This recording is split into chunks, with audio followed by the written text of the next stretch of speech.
All right, it's Coach Kyle and Piper here. We're going to do a little post-mortem analysis. We've got 4 video clips here we're going to run through, and we're going to just talk about what we're seeing on the court here versus the first one.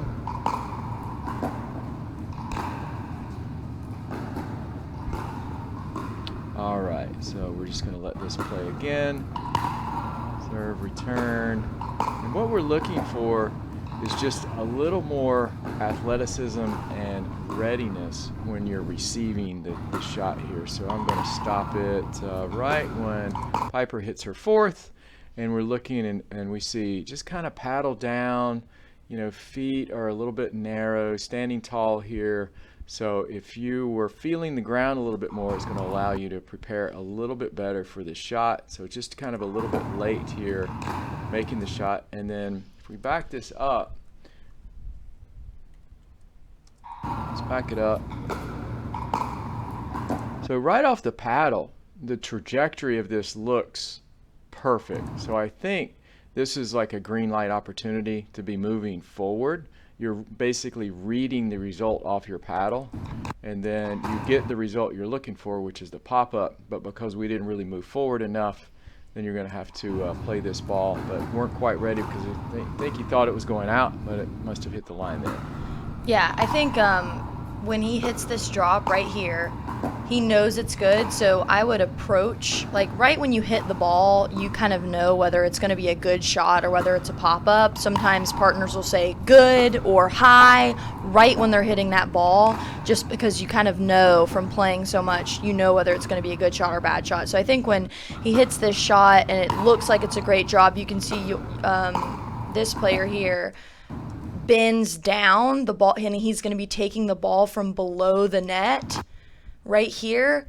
The only way the ball can go is up. There's no way that it'd be different if the drop was high and he's attacking the ball down, but based on this stance, and this is when the other players' heads go down, that's your time to come up, because they're focusing on the ball and they don't know where you are. But just standing to watch the shot, missed the opportunity for the put away, and then just missed into the net just because you thought it was out. But definitely follow your good drops in, and that would be a definite offensive opportunity. All right, so let's go to this one here. We're going to play it in real time. It's a pretty short little clip here. So what I'm seeing is it's kind of a same theme, is just not quite being ready for this third.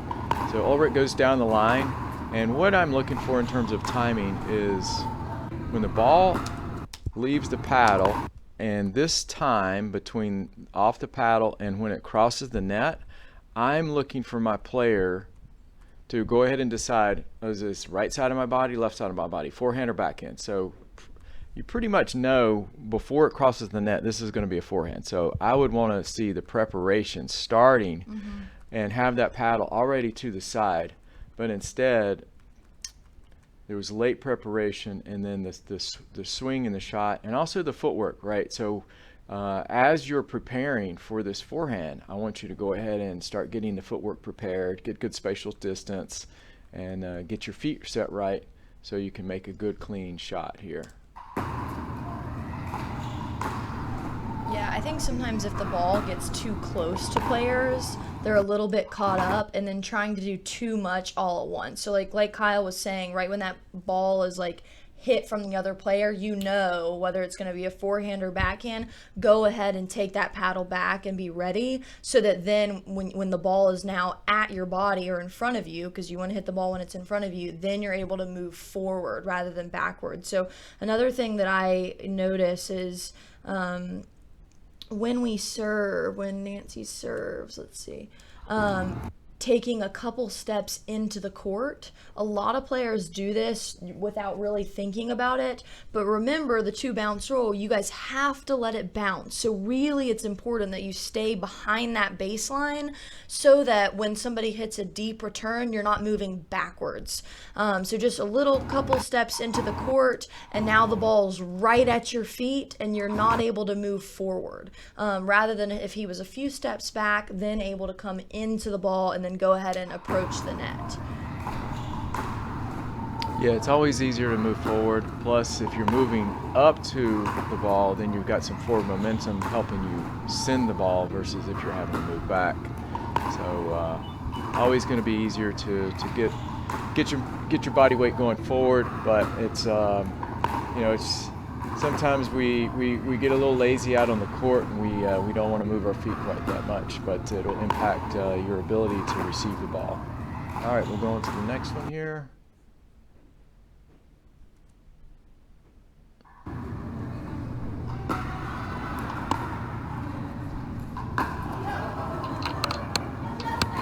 Oh, the just out.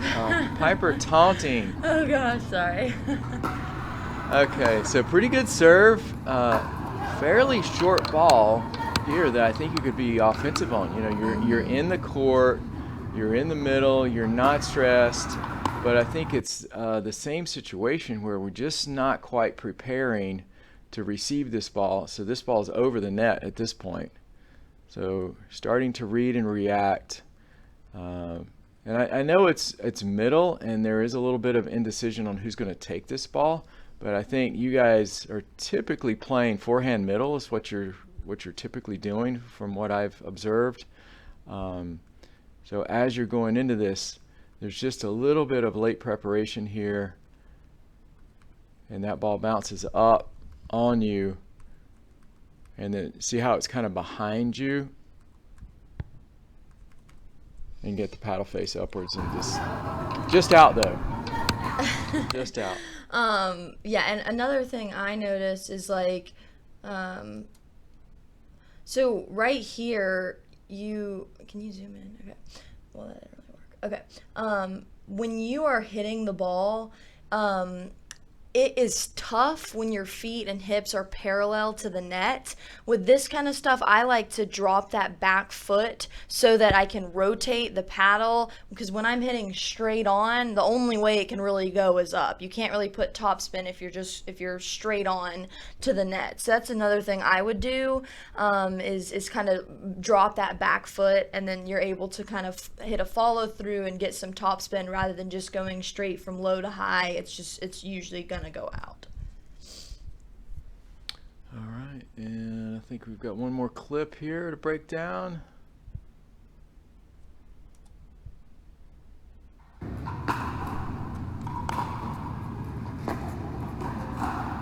we'll play through this one more time. Serve, return. So I think these are tough. You're having to make decisions on the fly here. So you get the lead cord, and then the return came back pretty low and fast. And I know we want to make forehands, right? We want to try to get forehands, but I think in this case it's just going to be tough to make this a forehand. So when you're running around on a ball that's low and fast like that, it's just going to be really tough to get your feet organized well enough to create that spatial distance and keep that contact in front. So I think this needs to be a backhand. And also the fact that it's low, I just find that it's a little more coordinated for me when I slice my backhand. If I need to slice a ball, it's just easier for me to slice the backhand than it is the forehand. And then the other thing is you're going to maintain better court positioning by hitting your backhand here, because you're giving up a lot of space. So if you hit this well through the middle, and let's say Ulrich decides to poach on this, there's a giant gap you could drive a school bus through right down the middle. Yep. Another thing is like, it's tough because the return came from me this is Piper speaking, and that's me right there. Because it's coming from this side and is moving in this direction, it is going to be even tougher to run around the backhand because it's going that way. It'd be different if it was just a sitting ball in the middle, just kind of, without direction. If it's just, dropping down, then you can move around and hit. But because the ball was low and moving in that direction, it's even harder. You're also having to take it from off your foot, meaning usually it's not going to be a great shot. So I think like a little bit of footwork here and being confident in the backhand. I think a lot of players do run around their backhands because they're not confident with it. So just getting those reps in of hitting backhands after backhands, you'll feel more confident and it'll just be like muscle memory. So right there, when I return the ball, this right foot I think should have crossed over in order to turn your body in order to hit a good backhand. So but you immediately went to the left just to know, to try to hit your forehand, and then coming at it from a tough angle. That's going to be really tough because the ball's going to be up on you. Again, the ball's moving towards you. Oh geez Louise, okay, hold on. Right here, the ball's like right up on you when you're hitting it. That's a tough position to be hitting the ball from. You want to hit that ball at its peak arc and when it's out in front of you. So that's going to be a tough shot on you anyway. So just a little bit of footwork change and just being confident with that backhand. But again, this was a tough point because the serve hit the net and then the return was weirdly low and kind of fast. So all right. Well, that concludes our postmortem analysis. So we appreciate you guys doing the Play and Learn Clinic, and hopefully you'll come to another session and we can continue learning. See you on the court. Thank you.